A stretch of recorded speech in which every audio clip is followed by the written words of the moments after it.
கட்சியை உருவாக்கிய பொழுது சட்ட திட்டத்தை வகுத்தார் டாக்டர் ராமதாஸ் அவர்கள். அன்றைக்கு அண்ணன் எழில்மலை அவர்கள் முதல் பொதுச் செயலாளர். அவர் கட்சிக்கு வந்த முதல் மத்திய அமைச்சர் பதவி இந்த தலித் மக்கள் எழில்மலைக்கு கொடுத்த அழகு பார்த்தவர் டாக்டர் ராமதாஸ் அவர்கள். அதற்கு அடுத்து பொன்னுசாமி அவர்கள். பொன்னுசாமி யாரு?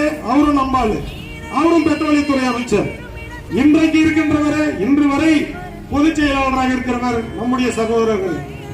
திராவிட கட்சிகள் எங்களை இந்த ரிசர்வேஷன் ஒண்ணு இல்லைன்னா இந்த மக்களையும் ஒருத்தனையும் கிட்ட சேர்த்தாது.